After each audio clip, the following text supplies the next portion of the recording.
15 dead, 23 wounded, shot with planning and precision, without conscience or prejudice, shooting at random, irrespective of race or gender. Their victims were young, old, black, white, male, female. The Washington snipers were 41-year-old John Allen Muhammad and his 17-year-old accomplice Lee Boyd Malvo. If their paths had never crossed, would they have murdered so many, or were they born to kill?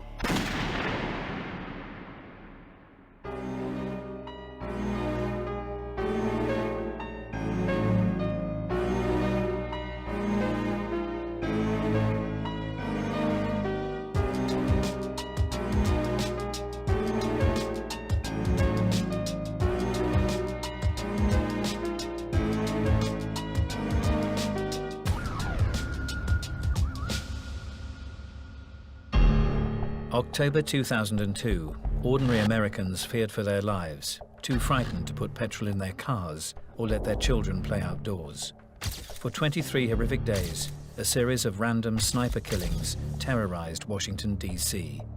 A walk down the high street would be a gamble with life and death. These two individuals were cold-blooded murderers. They didn't care about who they killed.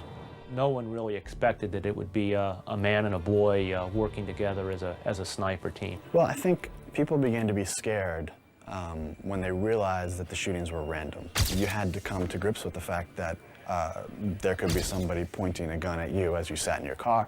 They were just picking people at random. If you were out there where they could get to you, you were gone.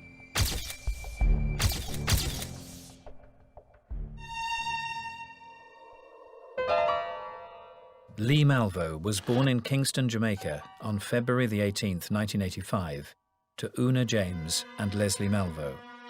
His childhood was not always a happy one. Dewey Cornell was Malvo's court-appointed psychologist. He spent 53 hours with Malvo, trying to understand his motivation. In many ways, Lee's childhood was sort of the perfect storm for what was to come. He was treated very abusively by his mother, who insisted that he obey her. She would beat him if he was disrespectful, if he didn't do a good job washing the dishes, if he didn't do his chores. Then she left him, and she left him repeatedly to take jobs in other places, and would come in, move him to a new place when that place wasn't working out or when they hadn't paid the bills, and then she would disappear again. And each time this happened, he had a mixture of sort of distress and anger and resentment. He threatened to kill himself to try to convince her to stay with him. And throughout his childhood, teachers and neighbors, people observed how much this little boy seemed to want to glom on to a father figure. Malvo's partner in crime was 24 years his senior. Born in New Orleans, John Williams changed his name to John Muhammad when he converted to Islam in the mid-80s. Washington Times reporter John Ward recalls the details of Muhammad's mysterious childhood, which were mentioned briefly at the trial. He was very affected by his mother dying when he was very young, and he was also picked on a lot as a kid by relatives. And I think he went through his entire life feeling like he was never recognized for his potential, he was never recognized for his talent, and he could have been something a lot greater than he turned out to be. John married Mildred, his second wife, in 1988. Together they had 3 children. Those who knew him felt that he was a good father. Mechanic Robert Holmes met John in 1985 during their stints in the Army at Fort Lewis. Everybody thought it was the perfect family, you know. She came up here, they ended up getting married, then little John was born, and subsequently 2 daughters afterwards. But I mean, he was always a little bit of a womanizer, but at the same time, he took care of his family. I'd say he was a disciplinarian, same way as I am with my child. I mean, but it wasn't like abusive, strict. It was more nurturing, you know. I never saw John yell at his children. If there was something that was that he didn't feel they had done right, he would talk to them, you know. And so it wasn't like here you go. It wasn't like a scream or anything. I never saw him do that with his children.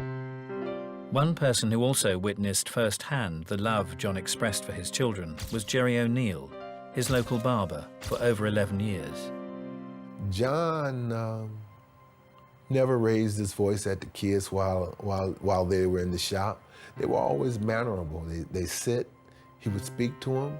They say, yes, sir, no, sir, yes, ma'am, no, ma'am.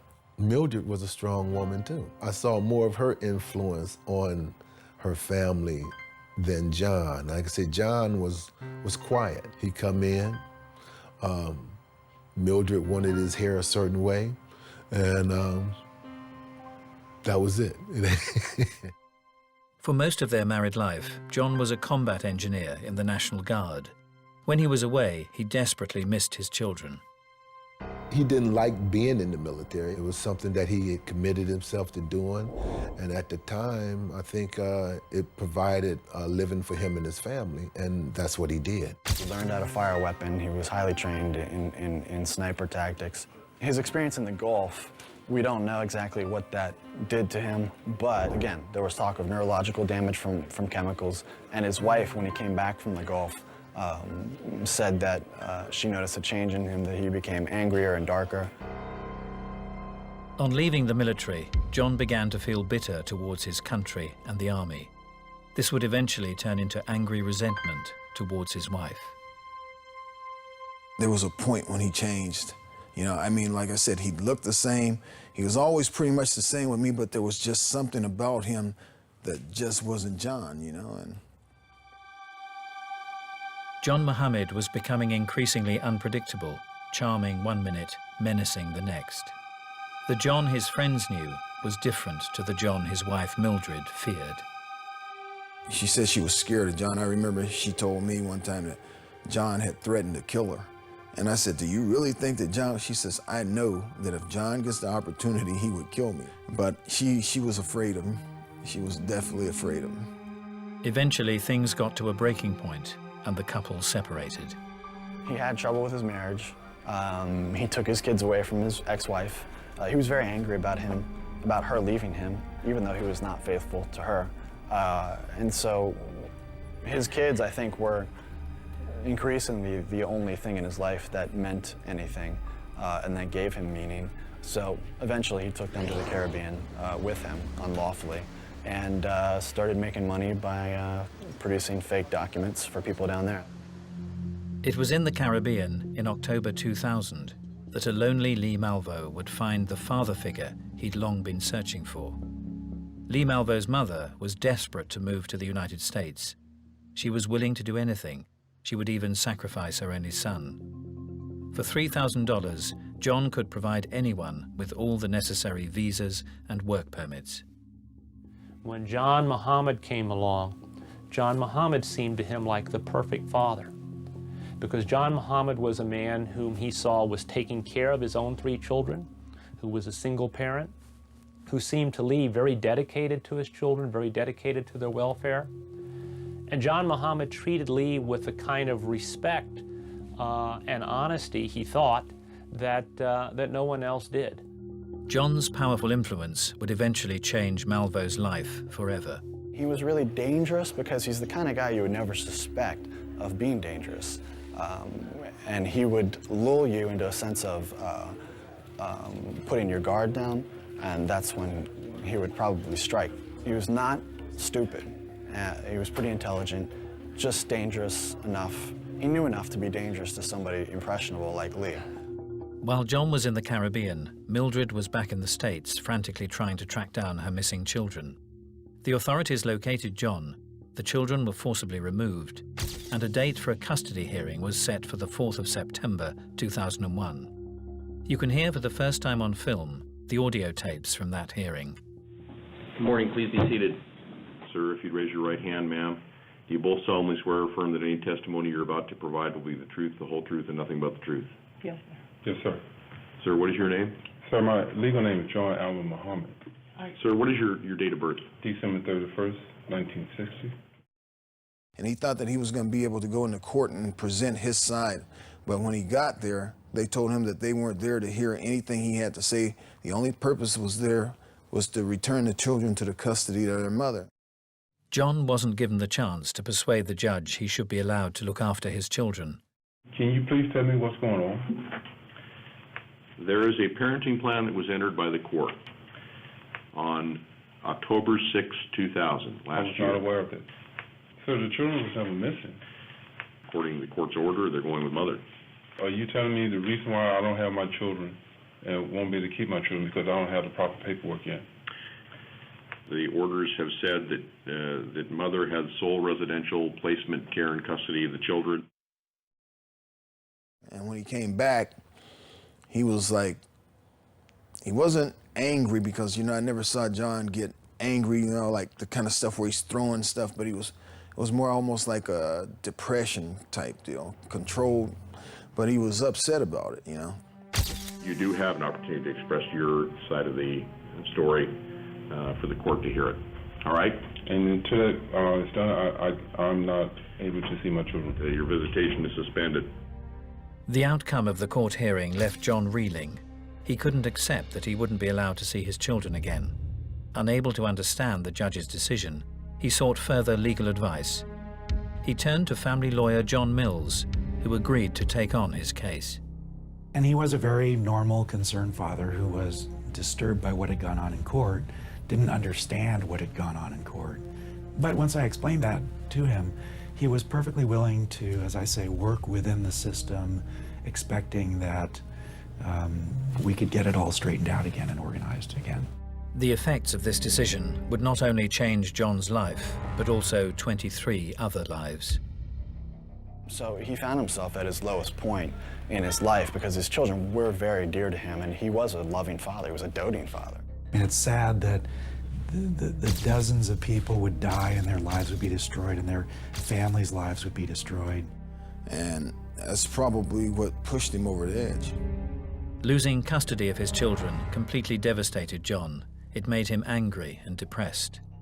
In Lee Malvo, John saw someone that lacked a father figure, someone he could teach and mold, someone he could ultimately turn into a killing machine. John vowed revenge on his ex-wife, but just how far would he be willing to go?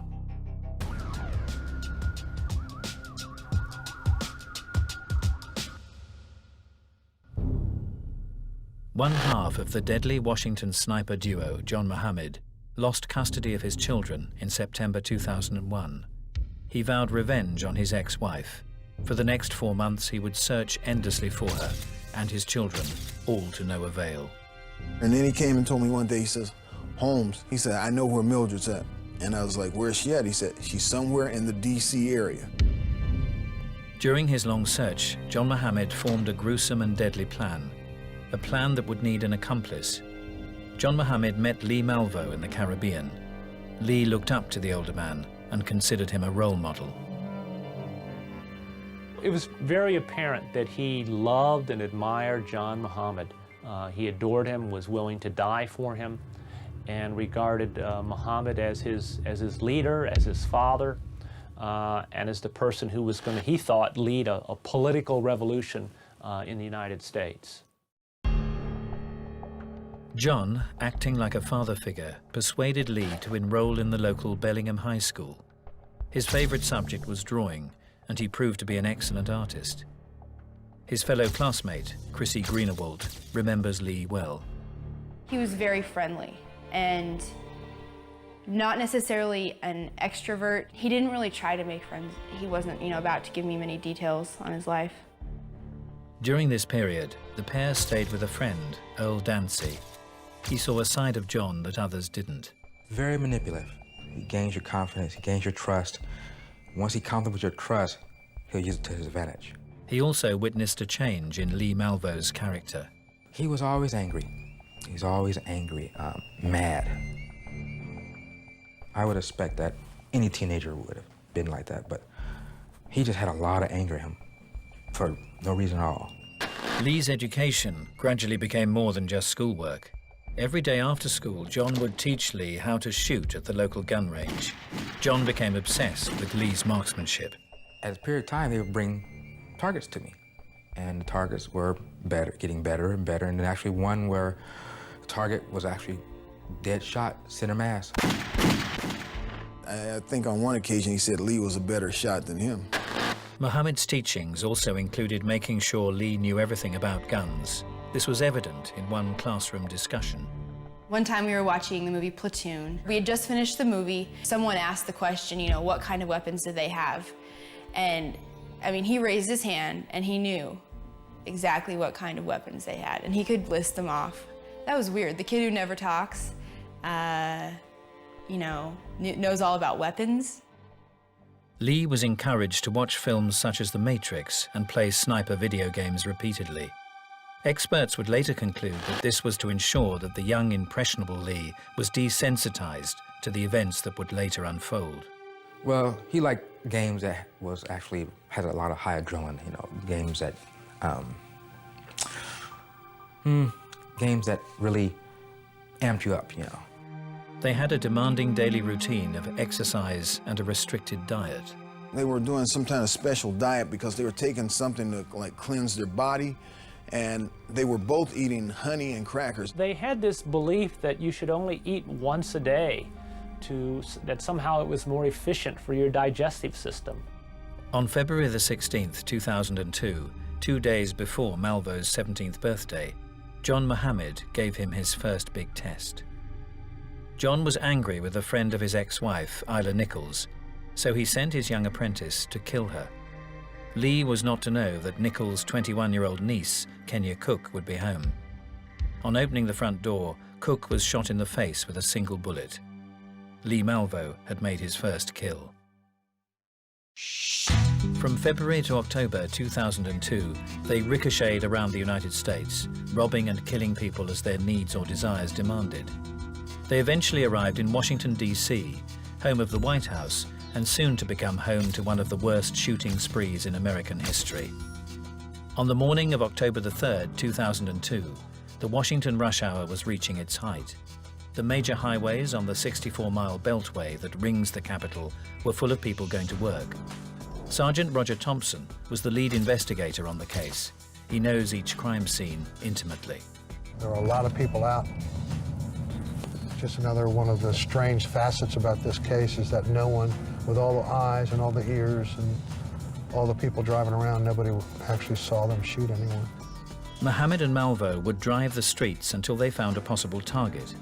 Once they were in position, Muhammad would keep watch from the driver's seat, whilst Malvo would climb from the front, lift up the back seat cushion, and slide into the Caprice's boot. Their first target was 39-year-old landscaper James Buchanan, also known as Sonny. His sister Vicky describes him as a generous man. Sonny was my youngest brother. He was my best friend, and we were confidants, and he just had a love for life and for people. James Buchanan was mowing this lawn right here, this grass, and he was walking in that direction. Malvo watched and waited, focusing through the gun's scope, his breathing controlled. Once he had the command from Muhammad, he pulled the trigger. The lawnmower kept going, and then he ran down this sidewalk and into this parking lot here for the car dealership and collapsed in front of 2 employees. The bullet hit Sonny between his left shoulder blade and his spine. He was rushed to hospital, but died a few hours later. I knew, as soon as I went to the door, she had his license, and I knew that it was like a nightmare, that you don't want to wake up from. But Buchanan wouldn't be the only person to die at the hands of the snipers that day. It was the start of 3 weeks of unimaginable terror. Now here's the mobile station here on the left, and that center island with the 2 pumps there, his car was facing inward, facing towards the store. He had a car that the gas pump was under the license plate in the back. So he was pumping his gas there, and the shot came from across the street. From the gap in between these 2 bushes and across 6 lanes of busy traffic, the sniper had struck again. What is wrong? A man has been killed in front of me. I was shot. I don't know. A doctor on the scene tried to revive Prem Kumar Walekar, but it was no use. The powerful .223 bullet ripped through his heart and lung, and Prem Kumar died at the scene. Just 25 minutes later, Sarah Ramos, a housekeeper and nanny, was quietly sitting on a bench reading a book while she waited for her boss to pick her up. The suspect's vehicle was parked here at this particular parking space, with the trunk facing the intended victim and the front of the car facing traffic. While inside the trunk, they only popped the trunk up about this much, and the muzzle of the barrel comes out, and they shot Sarah Ramos, who was sitting there reading a book. They close the trunk, and they back up and drive away, and nobody sees anything. The distance from the shooter's vehicle and Sarah Ramos is about the same as the other ones that we had that morning and subsequent shootings that occurred in the Washington, D.C. area. It was between 80 and 90 yards, sometimes a little closer, sometimes a little further away. The bullet went right through her and went right through the plate glass window of Crisp and Juicy, and we were able to recover a pretty pristine projectile that matched up to the rifle. An hour later, 25-year-old Lori Lewis Rivera was shot as she vacuumed her car at a petrol station. 12 hours after that, 72-year-old Pascal Chano was killed whilst crossing the street. 5 people killed, numerous lives altered forever. But it was only just the beginning for 2 men who were on a mission to cause as much chaos and devastation as possible. It left the police dumbfounded and with no answers to give the shattered community. We just didn't know what to do. We did not prepare for what happened that morning. Children were locked in their classrooms and told not to go near the windows. There were no outside activities, no field trips, no sporting events. Life had ground to a halt. Your children are not safe anywhere at any time. Oh, it was very frightening. I remember waking up one morning not wanting to send my children to school. And my husband saying, we have to be normal because the more fearful we are, you know, we're gonna make them more fearful. The random shootings made people hesitant to perform even the most mundane daily tasks, like buying petrol. As soon as they knew that somebody was shot at one gas station, then when it happened at another gas station, people were doing all sorts of things to keep from being shot. They would go back in their car while the gas pump was going on, or they would try to hide and get down like this to keep from getting shot, and they would look around to make sure nobody was going to shoot at them. Even catching public transport was terrifying. Sonia Wills's son, Conrad Johnston, was a local bus driver who used to escort one elderly passenger onto his bus. Whenever he got to that spot, he would get off the bus and go get her from behind a tree and escort her to the bus, telling her, don't worry, you're safe with me. They have to get to me before they can get to you. Dr. Evan Nelson is a clinical psychologist who has evaluated over 400 murder cases. He explains what may have been going through the killer's minds. Clearly, there's an extraordinary degree of planning, and that really differentiates this case from other types of murder cases where planning is not the element. The reality is that most murders have about 30 seconds of planning, if that at all. Part of that intense planning was to make use of Mohammed's army training and experience as a mechanic to completely alter their 1989 dark blue Chevy Caprice to suit their requirements. Crime scene expert Ralph Dano gives us an exclusive look at the adjustments they made.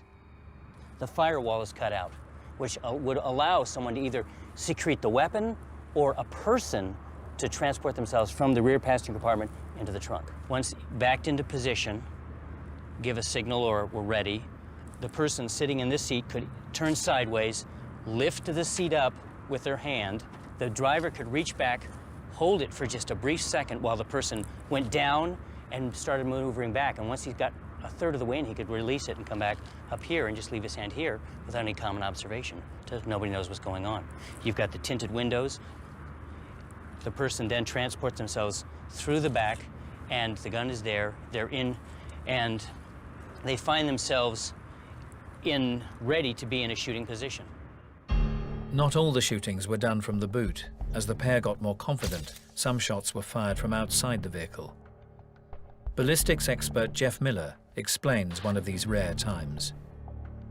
Malvo said that he was lying here in this parking lot here at the community center near this stairway.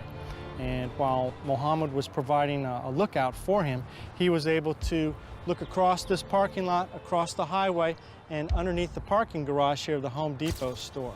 And Mr. and Mrs. Franklin were loading purchases into the back of their car, and the two of them were standing just underneath the home in the Home Depot store, about halfway through the parking lot. Bullet entered the left side of her head, and as it exited her head, it started to fragment inside and caused a very traumatic injury to her head. Linda Franklin was killed instantly. Throughout the ordeal, Mohammed and Malvo left various notes for the police. They demanded $10 million to stop their reign of terror. They were also keeping a close eye on news reports. This was evident in this restaurant's CCTV footage. Standing there at the front reception area, and a news report came on about the sniper story. He walked over to the television that was hanging over the bar and actually reached up and turned up the sound so he could listen to the story. Well, the people who are interested in notoriety are usually flirting with the media. They're sending letters. For example, here in the United States, there's just been an apprehension of the BrnToKil, blind, torture, and kill serial murderer. This is an individual who wrote letters to the media taunting the police, taunting the community, as compared to leaving a covert and specific letter just for the police, as Malvo and Mohammed did. I don't see any signs that these two men were taking an especial pleasure in killing so much as a pleasure in shooting precisely, implementing a plan so perfectly that they weren't caught. But how did the police finally track down the suspects? They investigated every shooting in the Washington, D.C. area. A short time before the snipers began their rampage, a liquor store in the D.C. area had been held up. 2 employees were shot. The gunman was proved to be Lee Malvo. His fingerprints were found at the scene. Malvo had a criminal record from being arrested as an illegal immigrant. Lee Malvo lived with John Mohammed here at the Lighthouse Mission in Bellingham. This is how the police were able to make the connection between the 2 killers. Meanwhile, Mohammed's old army friend, Robert Holmes, was following the sniper shootings with extra interest.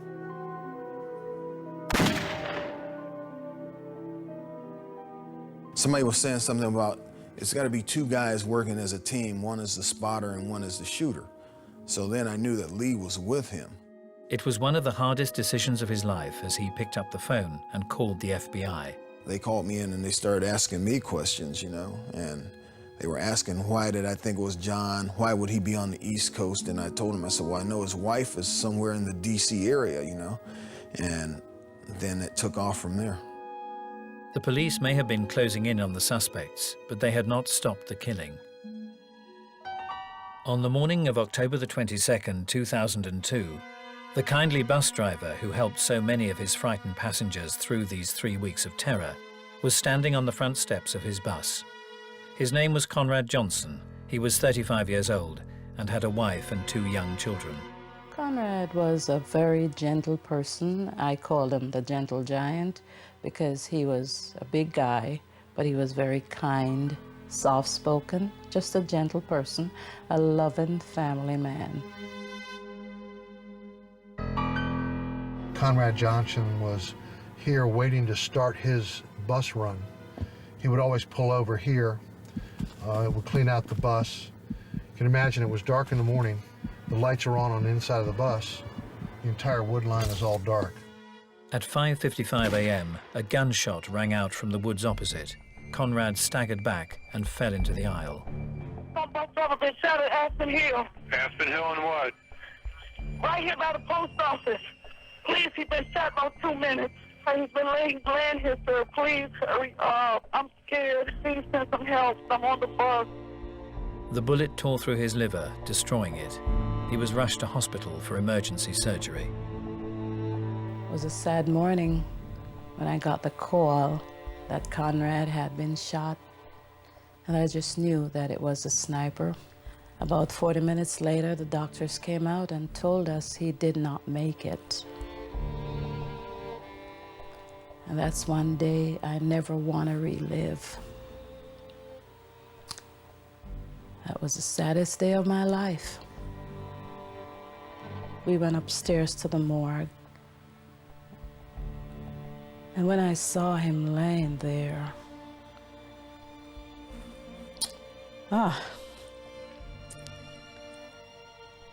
it was very, very hard, very hard.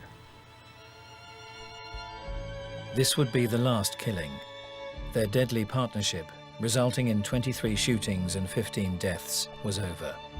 For the police, the pieces of the puzzle were finally coming together.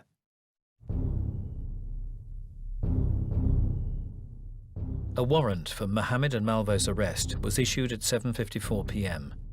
At 12:05 a.m., a press conference was held, announcing the license plate they were looking for, NDA 21Z.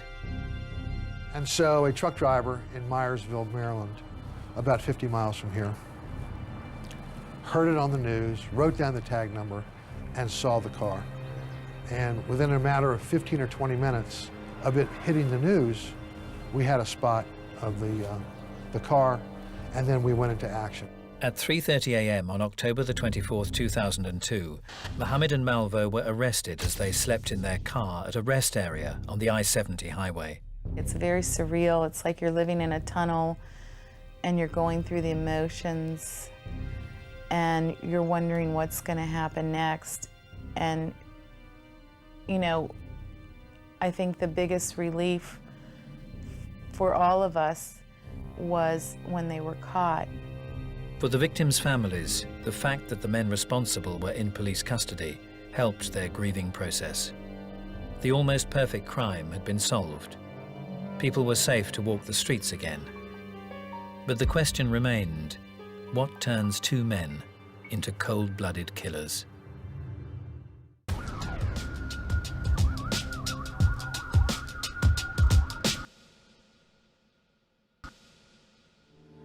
The Washington snipers spent months terrifying an entire community. Finally, after shooting 23 people and killing 15, John Allen Mohammed and Lee Boyd Malvo's murderous spree was brought to an end. They were in police custody. I was just watching the news one day and they said that they had caught them. And I don't think I saw his face. They just said his name. And it kind of just, I was like, well, how do I know that name? Lee Malvo, you know, it's not your most common name in the world. And I just kept thinking, where do I know that from? And it all kind of clicked in my head and I was like, oh my gosh, this cannot be happening. This, you know, how weird is that? Our little tiny corner of the world, this guy was in my class and now he's killed 13 people. Mohammed and Malvo were arrested and their car was thoroughly searched. The police uncovered vital circumstantial evidence. Some of the items of evidence that were collected within the vehicle at the time of the arrest were, for instance, the S1E5 Vaio computer that was located in the front seat of the vehicle. And there were several items that they had that worked with the computer. They had a solar charger. I don't know how well it worked, but they had one. They also, with the S1E5 Vaio computer, they were keeping logs and they kind of kept a little bit with track of the areas that they felt were important. Areas that they had scouted out as being strong possible areas where they could wreak the most havoc. They also found maps, marking not only the places where people had already been shot, but also where they planned future killings. There were lots of bags of clothing, personal items that they had. They had lots of vitamins, and they were trying to sustain themselves in water. The weapon that was used, the Bushmaster .223, with the halocide on it was located within the back seat of the vehicle. The murder weapon was a high-powered Bushmaster's rifle, the civilian version of the military rifle Mohammed knew so well. For the police, this was an essential find. Ballistics would later link it to at least 11 of the shootings. If they hadn't found it, Mohammed and Malvo could have got away with murder. Further proof was mounting. It was Malvo's DNA that we found in the rifle. It was Malvo's DNA we found in the notes. We did get fingerprints of Mohammed and other evidence. The psychological reasons behind this degree of preparation is explained by clinical psychologist Evan Nelson. All of this shows extraordinary planning. They were very careful to set themselves up to do shootings in ways that they could make a quick and rapid exit.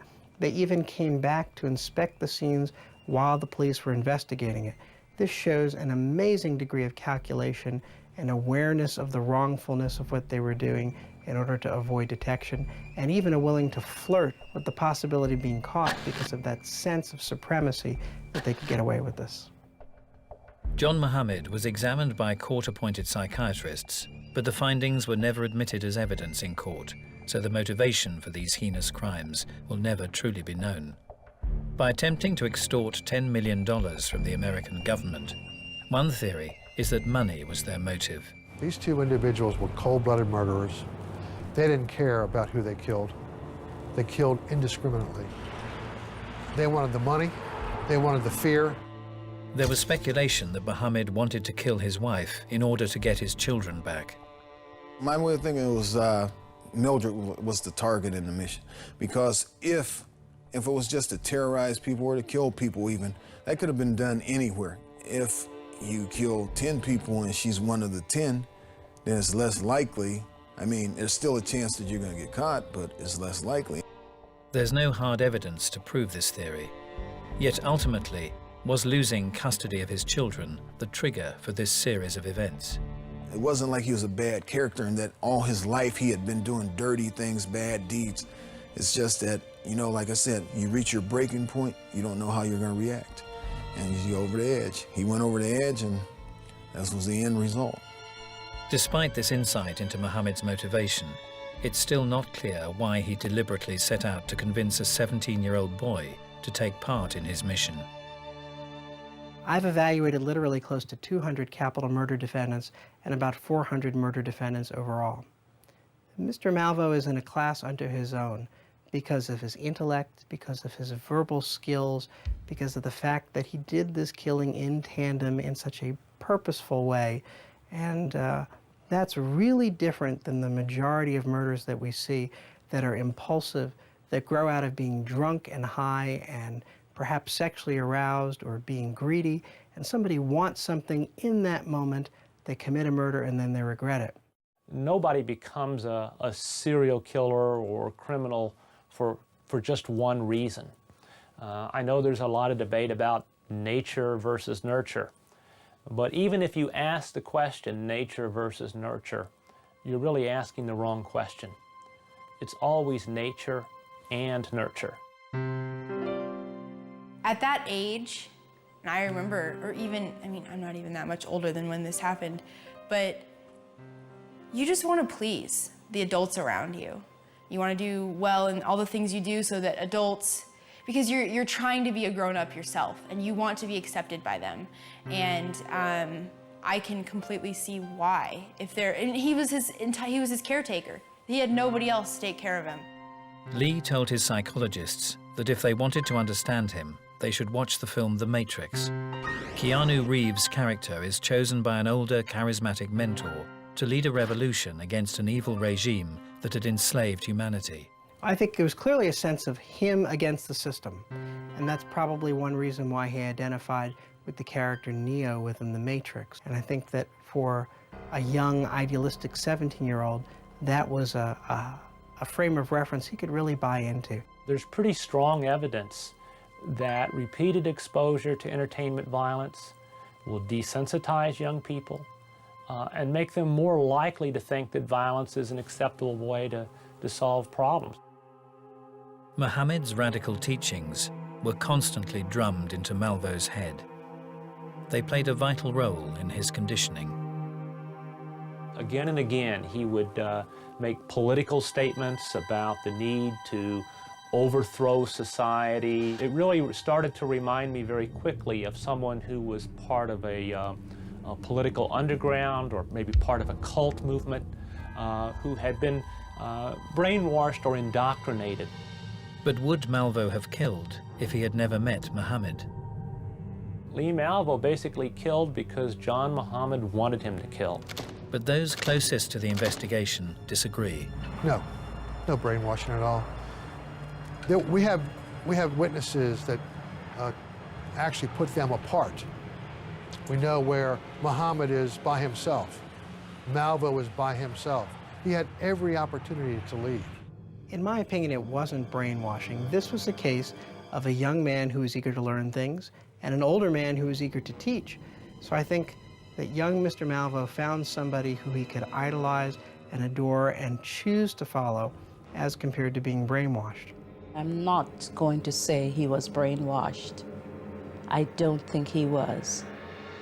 And I won't say he was a born killer. And I'm not going to say he was a product of the environment, because I am from Jamaica. All my kids were born in Jamaica. Well, my 3 older kids were born in Jamaica, and they're not like that. Even though Lee Malvo was just 17 years old at the time of the shootings, he faced the death penalty. And it was really the defense team's job to try to explain why Lee Malvo did what he did. And I think by presenting to the jury the evidence from Lee's childhood, from his upbringing, evidence of the influence that John Muhammad had on him, controlling him and indoctrinating him, I think the jury ultimately decided that Lee Malvo did not deserve the death penalty, although he was found guilty and sentenced to life in prison. Dewey Cornell is still in contact with Malvo. He's noticed dramatic changes in him since being away from Muhammad. He really turned from being a kind of a soldier, a scripted, indoctrinated soldier, into being more of a 17-year-old boy. He became more juvenile, more adolescent. His facial expressions changed, his demeanor changed, and we had more of a boy on our hands. The childhood that Malvo had lost was found, but he's now in jail and will never be released. Since his arrest, John Muhammad has remained silent, except for a rare few days at his trial when he chose to defend himself. I was very upset. I was like, he's defending himself. Is he going to be able to ask us questions, on the witness stand? I think the hardest part for probably a lot of the victim's family was seeing him get up and cross-examine at least one of his witnesses. He cross-examined Paul Arufa, who he had shot in the stomach, and I think that was very difficult for LaRufa to be talking to the guy 5 feet away who had shot him and really, traumatized his life. He said, I was there, I know what happened, and I didn't do it. So it didn't make any sense, because how would you be there but yet not be responsible? It was hard at first. Just sitting there, being in the same room with these 2 people that I know took my son's life. It was very hard for me. I had to sit there for 2 weeks or more with Mohammed, looking at him, but he never looked at you. He would never look at you. The police were never able to prove that Mohammed had pulled the trigger in any of the 23 shootings.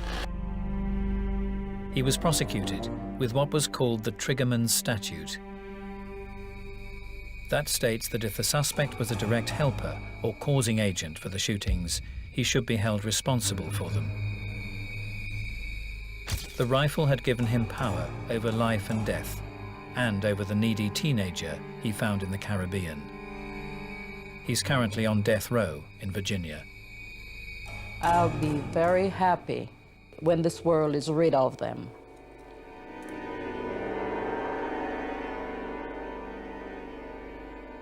Shortly after the trial, the families of the deceased created a memorial to the sniper's victims.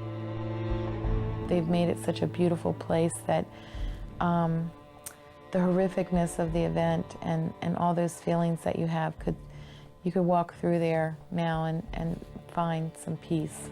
I think the real justice that's been delivered has been for those families. I try to celebrate who he was and what he did. Sometimes you talk about on your gravestone, you were born a date, and there's this dash, and you die a date. You know, it's how you live that dash.